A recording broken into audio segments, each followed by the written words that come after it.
wabarakatuh. Perkenalkan, nama saya Nurul Duyanti. Saya adalah mahasiswi dari kampus Tabib Global Mulia Cikarang dengan prodi Ekonomi Syariah dan Manajemen. Kali ini saya akan memenuhi tugas mata kuliah saya tentang etika bisnis, konsep dan implementasinya.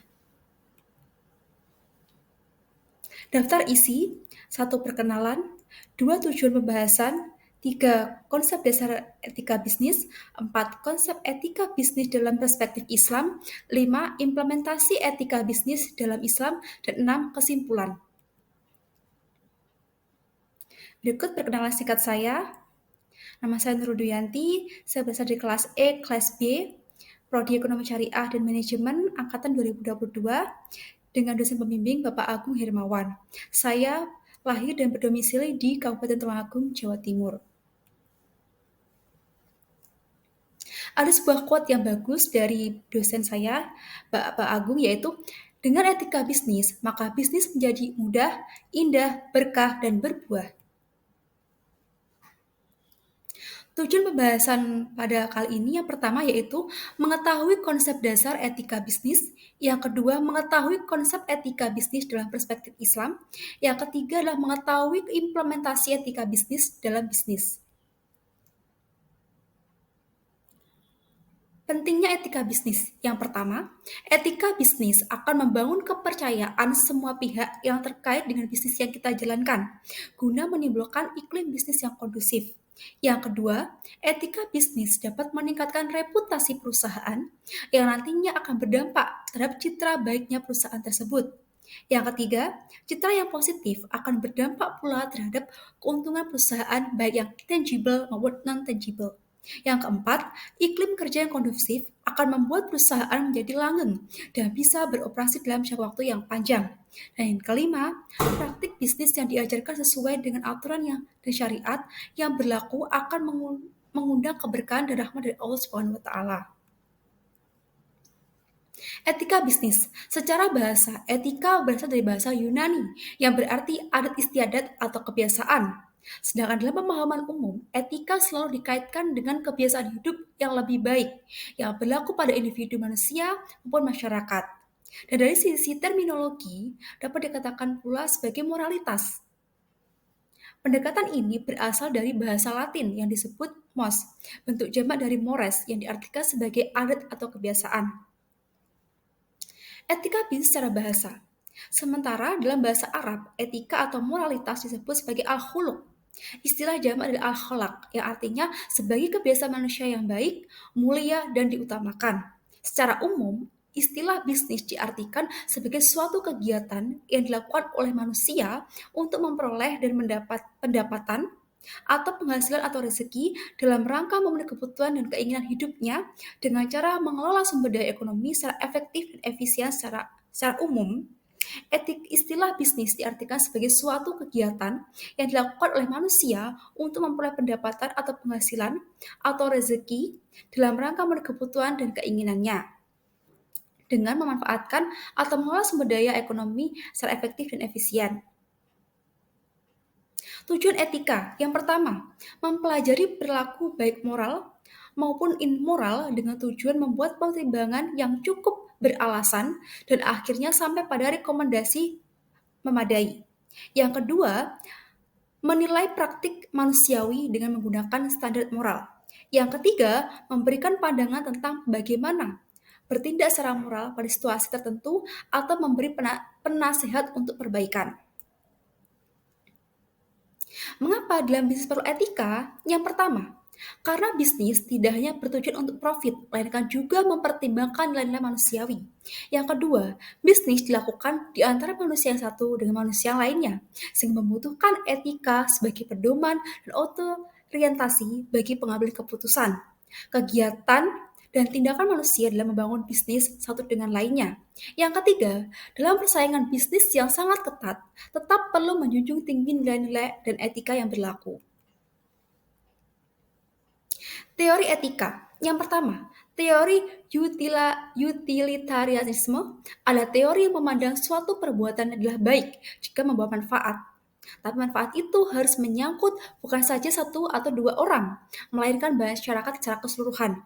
Prinsip utama dari teori ini yaitu suatu tindakan dianggap baik jika menghasilkan kebahagiaan atau kesenangan terbesar bagi jumlah orang banyak.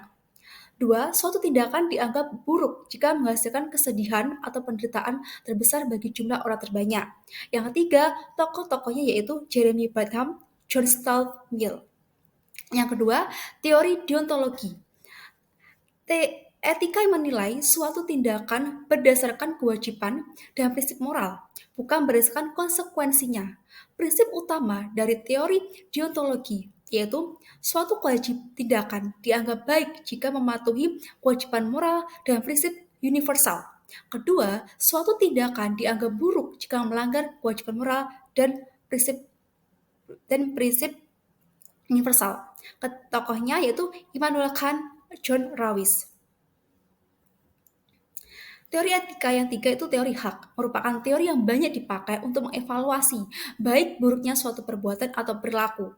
Bahwa hak didasarkan atas martabat manusia dan martabat semua manusia itu sama. Karena teori hak sangat cocok dengan suasana pemikiran yang demokratis. Misalnya, konsumen berhak atas produk yang serta sehat, aman, dan sesuai dengan harapannya ketika ia membelinya. Inilah yang disebut etika bisnis dari segi hak. Yang keempat, teori keutamaan dicetuskan oleh Aristoteles tahun 384 sampai 322 sebelum Masehi. Teori yang memandang sikap atau akhlak seseorang.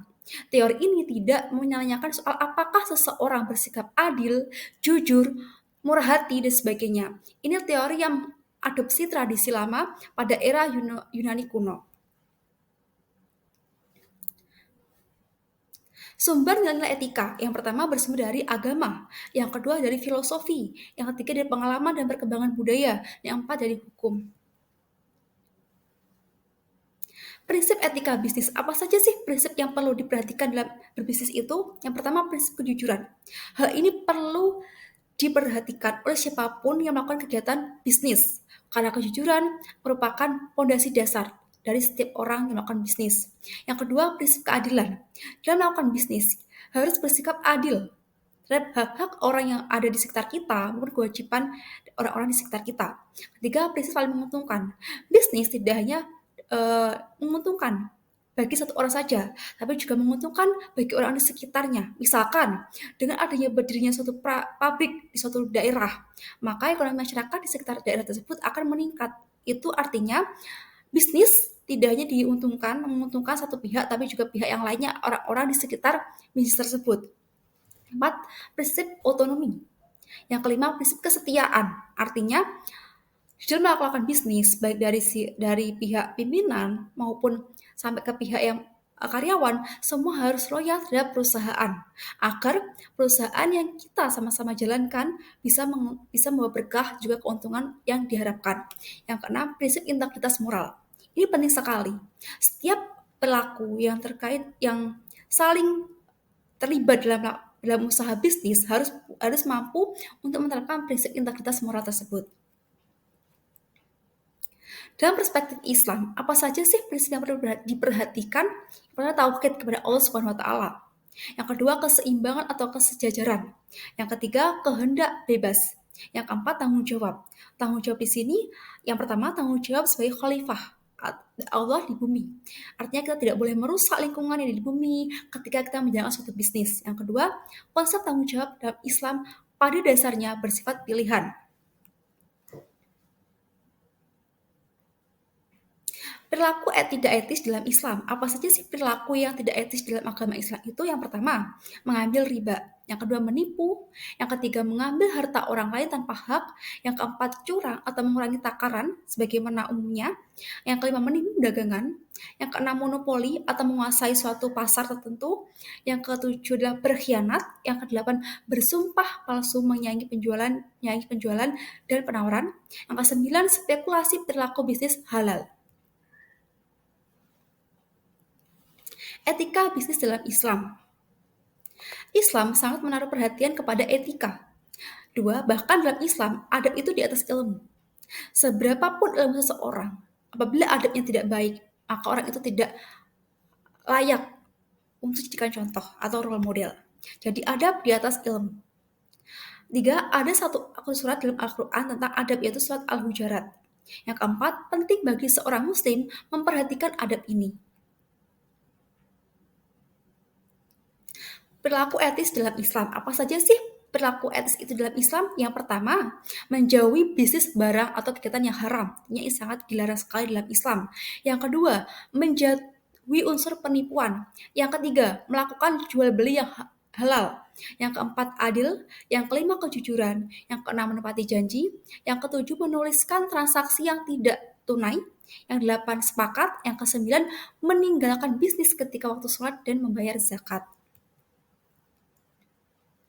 Bagaimana implementasi etika bisnis? Yang pertama, etika bekerja sebagai karyawan itu dikatakan sebagai etika kerja. Yang kedua, etika bekerja sebagai profesional dikatakan sebagai etika profesional. Yang ketiga, etika sebagai seorang pebisnis dikatakan etika bisnis. Yang keempat, etika sebagai seorang investor atau etika investasi. Jadi masing-masing peran seseorang dalam bisnis, orang tersebut harus mampu junjung tinggi etika sebagaimana jabatan dia dalam bisnis tersebut. Berikut contoh implementasi etika bisnis di perusahaan ada di BUMN dengan core value-nya itu akhlak, amanah, kompeten, harmonis, loyal, adaptif, dan kolaboratif. Yang kedua, ada tagline dari Pegadaian yaitu mengatasi masalah tanpa masalah. Kesimpulan, etika dalam berbisnis diperlukan sebagai kontrol akan kebijakan demi kepentingan perusahaan itu sendiri. Bisnis dalam perspektif Islam tidak sekedar mencari keuntungan semata, namun juga mempertimbangkan dampak positif terhadap pihak yang terkait dengan perusahaan tersebut. Sebagai pelaku bisnis, kita tidak saja mempelajari keterampilan berbisnis, namun juga perlu memahami etika bisnis sehingga bisnis yang dijalankan selain mendapatkan keuntungan juga bermanfaat bagi sekitar dan mengundang keberkahan Allah Subhanahu wa taala. Demikian presentasi dari saya. Terima kasih atas waktunya. Apabila saya juga mohon maaf sebesar-besarnya apabila dalam penyampaian saya, materi saya banyak kekurangan, banyak kesalahan, baik yang disengaja atau tidak disengaja, saya mohon maaf yang sebesar-besarnya.